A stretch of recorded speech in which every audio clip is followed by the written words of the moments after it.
अस्सलामुअलैकुम रहमतुल्लाहि बरकातहू। अजीज तलबा और तालिबात, डियर स्टूडेंट्स, आज हम माहौलियाती मुताला यानी ईवीएस क्लास 4th जमात चहारों से अहम नुकात, इंपॉर्टेंट पॉइंट्स आपके लिए पेश करेंगे। और ये आज का वीडियो बहुत ही अहम है और अक्सर इस तरीके के सवालात टेट, ईआरटी और मुख्तलिफ कॉम्पिटिटिव एग्जाम्स में पूछे गए हैं। और आखिर में, इस वीडियो के आखिर में हम आपकी जांच के लिए चंद सवालात पेश करेंगे। आप जरूर उन सवालात के जवाब दें और अपनी जांच आप खुद करें। चलिए आज की क्लास का हम आगाज करते हैं।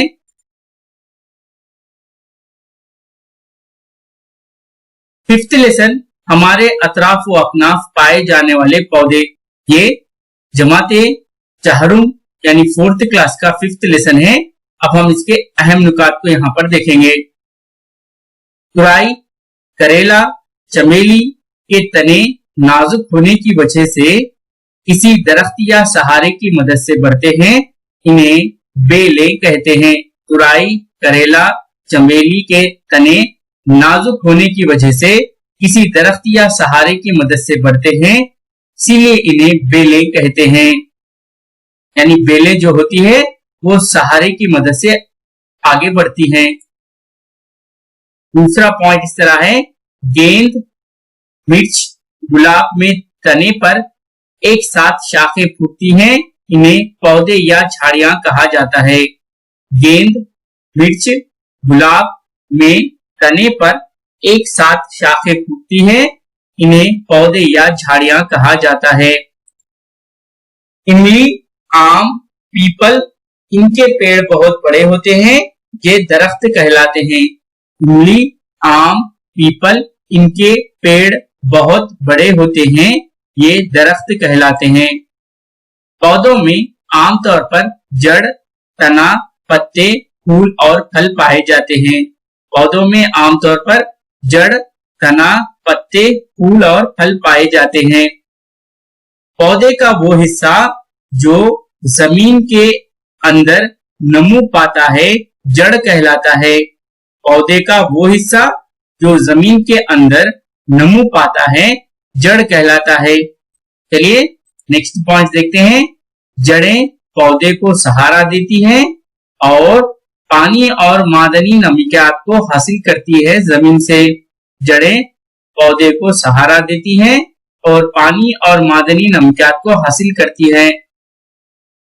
जमीन के ऊपर पाए जाने वाला पौधे का हिस्सा तना कहलाता है। जमीन के ऊपर पाए जाने वाला पौधे का हिस्सा तना कहलाता है। तना पौधे को सहारा देता है, जड़ों से हासिल करदा पानी और मादनी नमियात तने के जरिए पौधे के दूसरे हिस्सों तक फराहम किया जाता है।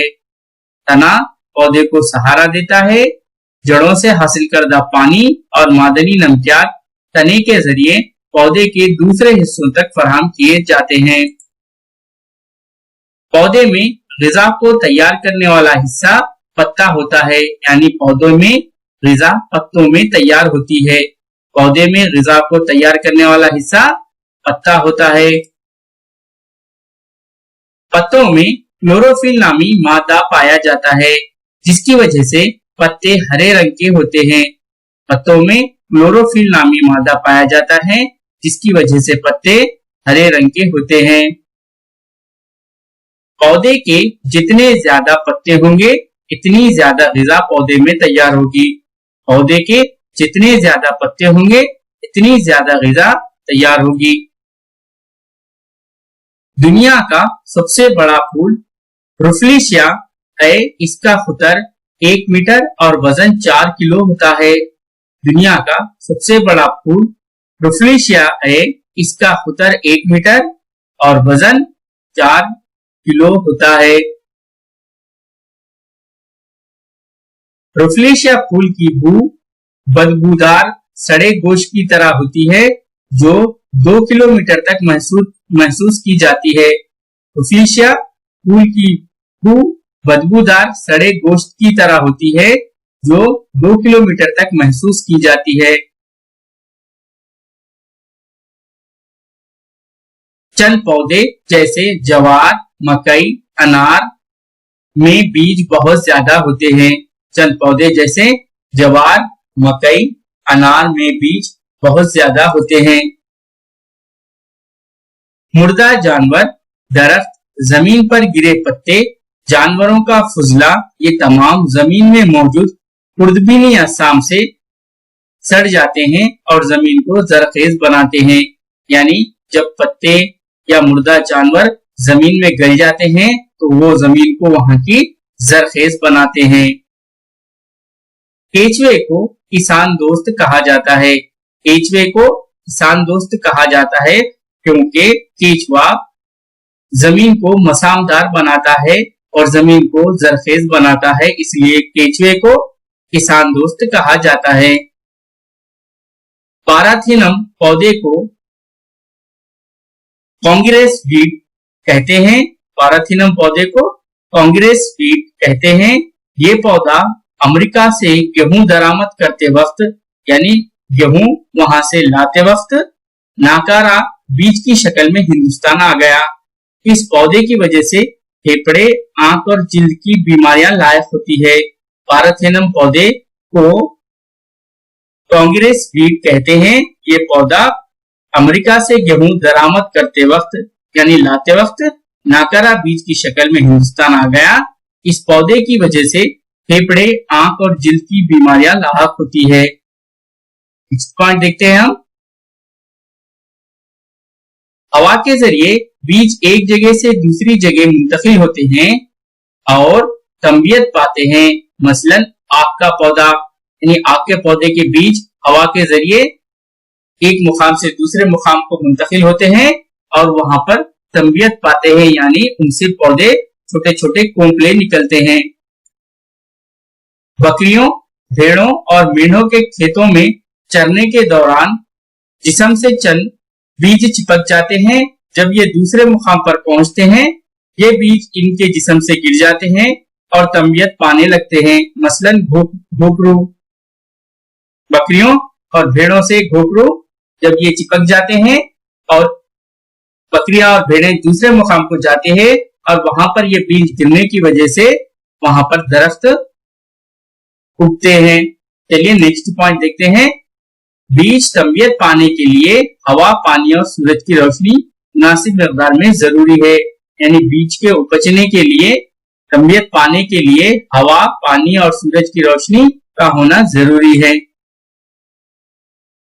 मुख्तलिफ किस्म के पौधों को उगाने वाले मराकिस को नर्सरी कहते हैं। यानी नर्सरी में पौधों की अफजाइश की जाती है, पौधे उगाए जाते हैं। हमारी रियासत के जिले मशरकी गोदावरी के राजमंद्री के करीब कड़ियम के मुकाम पर मौजूद नर्सरी मुल्क भर के लिए मुख्तलिफ पौधों को फराहम कर रही है। ये 6000 एकड़ जमीन का अहाता करती है। ये नर्सरी हमारी रियासत यानी तेलंगाना के मशरकी गोदावरी जिले के राजमंद्री के करीब कड़ियम के मुकाम पर मौजूद नर्सरी मुल्क भर को मुख्तलिफ पौधे फराहम कर रही है। ये 6000 एकड़ जमीन का अहाता करती है। कैक्टस रेगिस्तानी पौधा है। जिस तरह से घेकवार नागफनी है, इसी तरीके से कैक्टस भी एक रेगिस्तानी पौधा है। बड़े पौधों की गमलों में परवरिश को बोनसाई कहते हैं। यानी बोनसाई एक जापानी तरीका है जिसमें बड़े बड़े पौधों को गमलों में लगाया जाता है। इसी को कहते हैं बोनसाई। हेडेंटस पॉलीहाउस के जरिए मसनूई माहौल पैदा करके पौधे उगाए जाते हैं। कड़ियम की नर्सरी रियासत में एक अजीम हयाती तनूर रखने वाला मुकाम कहते हैं। कड़ियम की नर्सरी रियासत में एक अजीम हयाती तनूर रखने वाला मुकाम कहते हैं क्योंकि एक ही जगह मुख्तलिफ किस्म के पौधे होते हैं, इसीलिए इसे हयाती तनूर कहा जाता है। चलिए अब हम 6th लेसन आइए रास्ता या सिमतें मालूम करें के अहम नुकात देखते हैं। किसी मुकाम, इमारत या गांव से मुत्तसिल मुख्तलिफ सिमतों में पाए जाने वाले मुकामात को हुदूद कहते हैं। किसी मुकाम, इमारत या गांव से मुत्तसिल मुख्तलिफ सिमतों में पाए जाने वाले मुकामात को हुदूद कहते हैं। हुदूद की बुनियाद पर किसी मुकाम, जगह, इमारत के महलो वक़ू की शनाख्त कर सकते हैं। किसी हुदूद की बुनियाद पर किसी मुकाम, जगह, इमारत के महले वक़ू की शनाख्त कर सकते हैं। दो सिमतों के दरमियान वाले इलाके को कोना कहते हैं। दो सिमतों के दरमियान वाले इलाके को कोना कहते हैं। आमतौर पर कागज पर नक्शा बनाते वक्त शुमाली सिमत को कागज के ऊपरी जानिब जाहिर करते हैं। आमतौर पर कागज पर नक्शा बनाते वक्त शुमाली सिमत को कागज के ऊपर की जानिब जाहिर करते हैं। चंद गांवों के मजमूए को मंडल कहते हैं। चंद गांवों के मजमूए को मंडल कहते हैं। एक मंडल में तकरीबन 50 गांव, देहात या कस्बे होते हैं। एक मंडल में तकरीबन 50 गांव, देहात या कस्बे होते हैं। मंडल की आबादी तकरीबन 35,000 तक होती है। मंडल की आबादी तकरीबन 35,000 तक होती है। जिले मंचिरियाल में 18 मंडल है। जिले मंचिरियाल में 18 मंडल है। एक जिले में कई मंडल होते हैं। हमारी रियासत तेलंगाना में 31 अजला है। हमारी रियासत तेलंगाना में 31 अजला है। हमारी रियासत तेलंगाना का सदर मुकाम हैदराबाद है। हमारी रियासत में गोदावरी, कृष्णा, तुंगभद्रा और मूसा नदियां बहती है। हमारी रियासत में गोदावरी, कृष्णा, तुंगभद्रा और मूसा नदियां बहती है। समाजी इदारे, ये 7th लेसन है, 7वां सबक है, जमाते चहारुम का, क्लास 4 का। चलिए इसके अहम नुकात देखते हैं। गांव में पेश आने वाले मसाइल का हल और गांव में आवाम की मुश्तरका जरूरियात की फरहमी ग्राम पंचायत के जुम्मे होती है। गांव में पेश आने वाले मसाइल का हल और गांव में आवाम की मुश्तरका जरूरियात की फरहमी ग्राम पंचायत की जुम्मे होती है, जिसका सदर सरपंच होता है। गांव की सतह पर रेवेन्यू सेक्रेटरी होता है। गांव की सतह पर रेवेन्यू सेक्रेटरी होता है।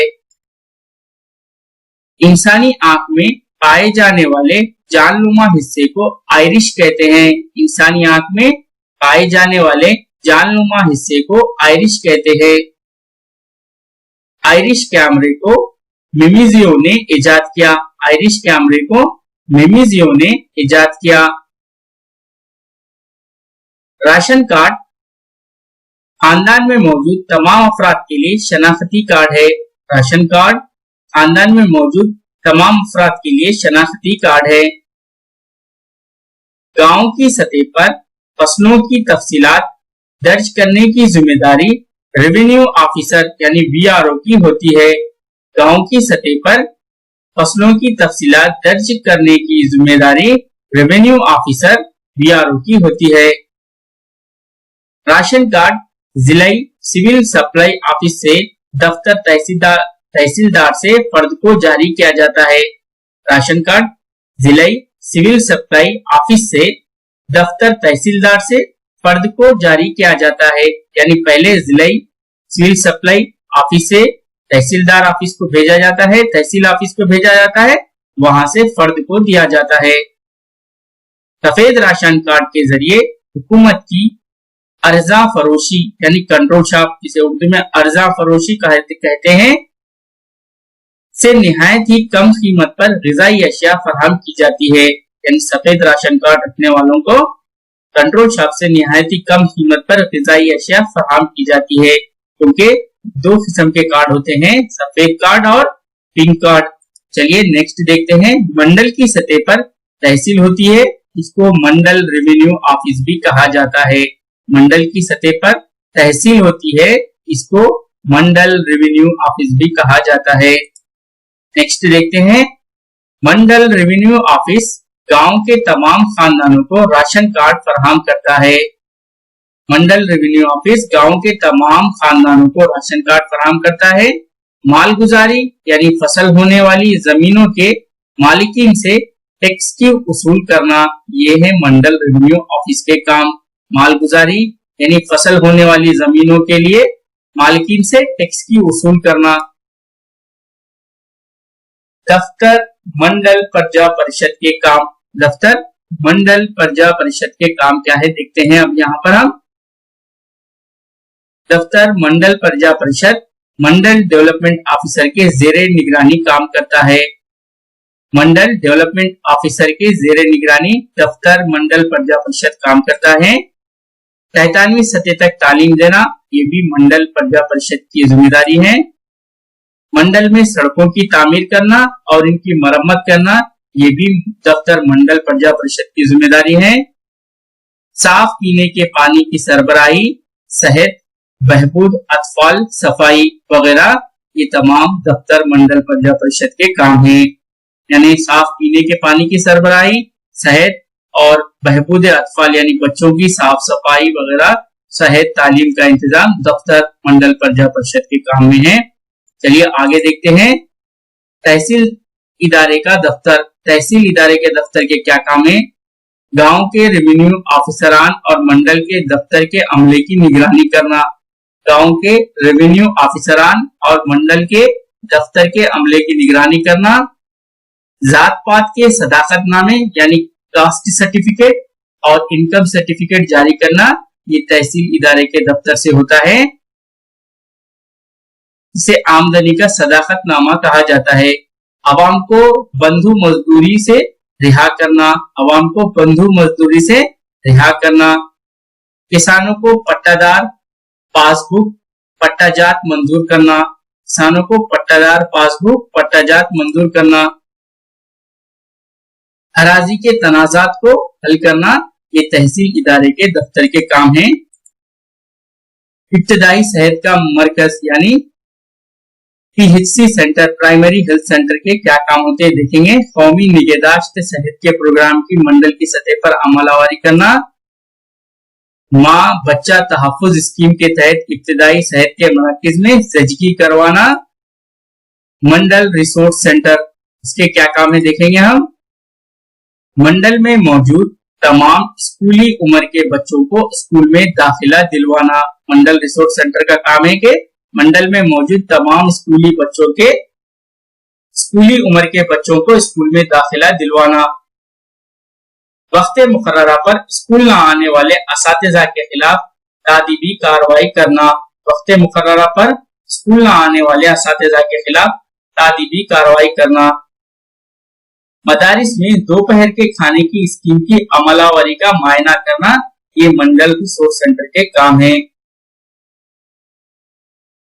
मंडल की सतह पर तमाम तरक्याती प्रोग्राम्स का जायजा लेने की गर्ज से हर 3 माह में एक मरतबा इजलास तलब किया जाता है। सदर मंडल इसकी सदारत करता है। मंडल की सतह पर तरक्याती प्रोग्राम्स का जायजा लेने की गर्ज से हर 3 माह में एक मरतबा इजलास तलब किया जाता है। सदर मंडल इसकी सदारत करता है। अगर सफेद राशन कार्ड हो तो आरोग्यश्री कार्ड हासिल किया जा सकता है। अगर सफेद राशन कार्ड हो तो आरोग्यश्री कार्ड हासिल किया जा सकता है। 12 अक्टूबर 2005 से कानून हक़ मालूमात अमल में आ चुका है। राइट टू इंफॉर्मेशन एक्ट कहा जाता है इसे। 12 अक्टूबर 2005 से कानून हक़ मालूमात अमल में आ चुका है। RTI यानी 12 अक्टूबर 2005 से अमलावरी ये काम करना शुरू कर चुका है। कानून हक़ मालूमात 2005 क्या है देखते हैं हम। सरकारी दफातर से मतलूआ मालूमात को हासिल करने की गर्ज से मुरत्तिब करदा कानून ही कानून हक़ मालूमात है। सरकारी दफातर से मतलूआ मालूमात को हासिल करने की गर्ज से मुरत्तिब करदा कानून ही कानून हक़ मालूमात है। यानी हम किसी भी दफ्तर से उस दफ्तर के ताल्लुक से मालूमात हासिल कर सकते हैं। ये है कानून हक़ मालूमात। गाँव की सतह पर मालूमात हासिल करने की कोई फीस नहीं होती। गाँव की सतह पर मालूमात हासिल करने की कोई फीस नहीं होती। चलिए, कानून हक़ मालूमात की दरखास्त का जवाब 30 दिन के अंदर मुतालिका ओहदेदार को जवाब देना होता है। कानून हक़ मालूमात की दरखास्त का जवाब 30 दिन के अंदर मुतालिका ओहदेदार को देना होता है। जीने का हक, हक आजादी से मुताल्लिक तफसीलात हो तो 48 घंटों के अंदर जवाब देना होगा। यानी कानून हक मालूमात में जीने का हक या हक आजादी से मुताल्लिक तफसीलात हो तो 48 घंटों के अंदर जवाब देना होगा। ये है आरटीआई। अब हम देखेंगे 9th लेसन, मकान तामीर सफाई। मकान तामीर सफाई। रेत और चूने को डंग में डालकर खूब पीसा जाता है। रेत और चूने को डंग में डालकर खूब पीसा जाता है। सागवान, मद्दी, वैक्सी के शहतरों को लगाकर बेंगलुरु कवेलू का छत डालते हैं। सागवान, मद्दी, वैक्सी के शहतरों को लगाकर बेंगलुरु कवेलू का छत डाला जाता है। नेक्स्ट पॉइंट है जमीन पर तांडूर, पत्तमचरला, माचरला के पत्थर बिछाए जाते हैं। ये पत्थरों के नाम है। जमीन पर तांडूर, पत्तमचरला, माचरला के पत्थर बिछाए जाते हैं। फर्श पर बिछाए जाने वाले रंग बिरंगी पत्थर हमारी रियासत के तांडूर, शाहबाद, खम्मम में मिलते हैं। फर्श पर बिछाए जाने वाले रंग बिरंगी पत्थर हमारी रियासत के तांडूर, शाहबाद और खम्मम में मिलते हैं। नेक्स्ट देखते हैं ईंटों की तैयारी के मराहल, यानी ईंट किस तरह तैयार की जाते हैं, मरहला देखेंगे। पहला मरहला है चिकनी मिट्टी को जमा करना, यानी चिकनी मिट्टी जमा की जाती है। दूसरा मरहला है चिकनी मिट्टी में राख मिलाना, चिकनी मिट्टी में राख मिलाई जाती है। तीसरा मरहला है इसको पानी में भिगोकर जानवरों से खुदवाकर नरम करना। और चौथा मरहला है सांचे में डालना। ईंट की भट्टी 30 दिन तक जलती है। ये चौथा मरहला है, सांचे में डालना, ईंट की भट्टी 30 दिन तक जलती है। और पांचवा मरहला है ईंट का रंग सुर्ख होने पर 1 हफ्ते तक ठंडा करने के बाद फरोख्त करना। यानी जुमला इसमें 5 मराहल है। ईंट का रंग सुर्ख होने पर 1 हफ्ते तक ठंडा करने के बाद फरोख्त करना। यहाँ पर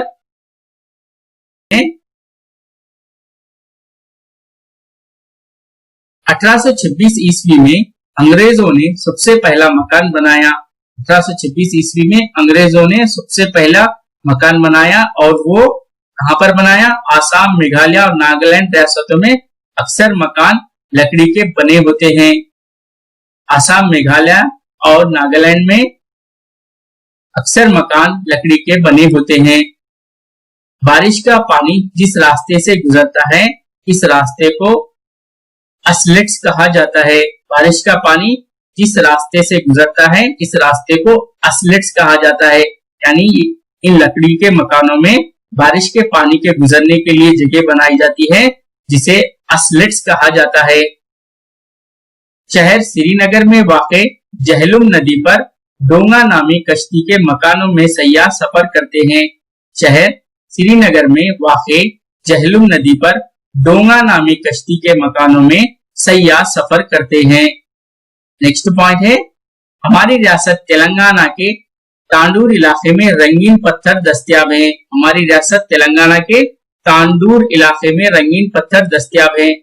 साहिली इलाकों में नारियल के पत्ते, साहिली इलाकों में नारियल के पत्ते और नल्ला मल्ला और मान्यम के जंगलाती इलाके में बांस को मकानात की तैयारी में कसरत से इस्तेमाल किया जाता है। नल्ला मल्ला और मानेम के जंगलाती इलाकों में बांस को मकानात की तैयारी में कसरत से इस्तेमाल किया जाता है। खुले मुकामात पर फुजला खारिज करने से गोलकरम फैलते हैं। इस गोलकरम की वजह से खून की कमी होती है। खुले मुकामात पर फुजला खारिज करने से गोलकरम फैलते हैं। इस गोलकरम की वजह से खून की कमी होती है। गोलकरम के इलाज के लिए डीवॉर्मिंग नामी गोली साल में 2 बार खानी चाहिए। गोलकरम के इलाज के लिए डीवॉर्मिंग नामी गोली साल में 2 बार खानी चाहिए। ये अक्सर स्कूल में बच्चों को दी जाती है। सोलभ सैनिटेशन अवार्ड के तहत अनीता बाई, जिनका ताल्लुक मध्य प्रदेश से था, 5 लाख रुपए नकद इनाम दिया गया। शहर चंडीगढ़ के एक शख्स जिनका नाम लेखचंद है, ने रॉक गार्डन कचरे से तैयार किया। शहर चंडीगढ़ के एक शख्स लेखचंद ने रॉक गार्डन कचरे से तैयार किया। तक आपने जितनी भी मालूमात हासिल की हैं, उसी की बुनियाद पर अब यहाँ पर हम आपके लिए एक टेस्ट मुनक्किद करते हैं। आप जरूर उनके जवाब दें और अपनी जांच आप करें। तो चलिए टेस्ट का आगाज होता है। पहला सवाल इस तरह है कि ये पौधा अमेरिका से गेहूं दरामद करते वक्त हिंदुस्तान आया। ये पौधा अमेरिका से गेहूं दरामद करते वक्त हिंदुस्तान आया। Option A cactus, option B parthenium, option C मकई, ऑप्शन डी रेफ्लेशिया। तो इसका सही जवाब बताइए। इसका सही जवाब है पार्थिनियम। इसका सही जवाब है पार्थिनियम पौधा अमेरिका से गेहूं दरामद करते वक्त हिंदुस्तान आया। ऑप्शन बी करेक्ट है। दूसरा सवाल, इस जानवर को किसान दोस्त कहा जाता है। इस जानवर को किसान दोस्त कहा जाता है। ऑप्शन ए कछुआ, ऑप्शन बी कुत्ता, ऑप्शन सी केचुआ और ऑप्शन डी है बंदर। यहां पर बताइए किस जानवर को किसान दोस्त कहा जाता है। तो उसका सही जवाब है ऑप्शन सी केचुआ। केचुए को किसान दोस्त कहा जाता है। चलिए अब हम तीसरा सवाल देखते हैं। कानून हक़ मालूमात कब से अमल में आ चुका है। कानून हक़ मालूमात यानी RTI कब से अमल में आ चुका है। ऑप्शन ए 12 अक्टूबर 2005, ऑप्शन बी 2 अक्टूबर 2005, ऑप्शन सी 12 नवंबर 2005 और ऑप्शन डी है 10 अक्टूबर 2005। तो बताइए इसका सही जवाब क्या है। इसका सही जवाब है ऑप्शन ए 12 अक्टूबर 2005 से कानून हक़ मालूमात यानी RTI को अमल में लाया गया है। नेक्स्ट देखते हैं। सवाल है आयरिश कैमरे को किसने इजाद किया। आयरिश कैमरे को किसने इजाद किया। Macmillan, option A, option B मेमिजियो, option C Braille, option D है गैलीलियो। तो उसका सही जवाब है मेमिजियो। मेमिजियो ने आयरिश कैमरे को इजाद किया। चलिए लास्ट क्वेश्चन देखते हैं। बारिश का पानी जिस रास्ते से गुजर जाता है इसे कहा जाता है। ऑप्शन ए, यहां पर ऑप्शन ए है अलंग, ऑप्शन बी है डैम, ऑप्शन सी है केनाल और ऑप्शन डी है असलट्स। तो इसका सही जवाब है ऑप्शन डी असलट्स। बारिश का पानी जिस रास्ते से गुजर जाता है इसे असलट्स कहा जाता है।